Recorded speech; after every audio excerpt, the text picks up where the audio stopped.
two things I think about when I think about Clark, and that's character and leadership. For me personally, nothing really changes. Trying to do my best to provide for the guys and whatever they need and coach them up as best I can. Walk me through the greatest hockey memory you hold with you to this day. When I was younger, I was coached by Al McInnes, who's a Hall of Famer defenseman. Just learning from someone with his resume was just a really awesome experience. I'll definitely hold that with me for forever. How has that prepared you for the position that you're in now as an assistant coach? Just kind of bringing with me the things that he taught me as a young player and trying to instill those characteristics into our players here. I remember us talking a couple months back, and you had said that you think that Minnesota dubbed itself the state of hockey. You chose to play here and you're coaching here now, so what is it about this state in the game of ice hockey? I grew up in St. Louis, Missouri, and I do like to chirp a little bit. It does mean a lot. I loved my time here, and obviously it brought me back. I'm fortunate to be back here and very thankful because this place does mean a lot to me. Well, I'm curious, was coaching always the dream for you? I'd never really thought about it until late in my career here at St. Cloud. Once Nick Oliver was here, he was a guy that I looked up to and wanted to follow his path. How are you holding up this year as an assistant coach?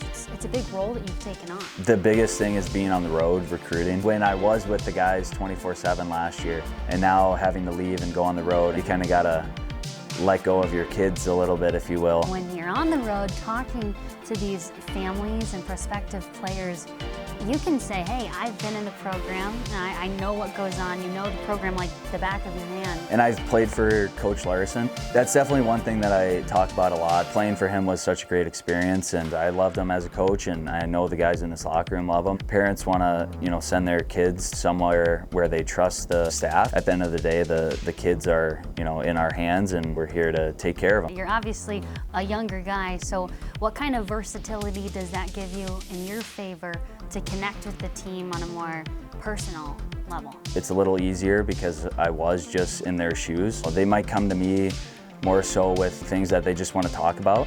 Building trust with them and understanding that what we talk about between us is very important. Do you see your coaching taking you elsewhere or further? Do you have higher aspirations? It's hard to say that I couldn't see myself here for a longer time. Just like the players, it's just about being your best every day. From season to season, wherever it takes me, I'll just be grateful. 7-0-1 in the conference. What are you telling your players to keep them sharp and focused as we look ahead towards the rest of the season? The key, number one, is we got 2 out-of-conference games left. Our record hasn't been great out of conference, so it's a really good opportunity for our guys to just focus on one game at a time. That's what you're telling them. Focus one game at a time. That's right.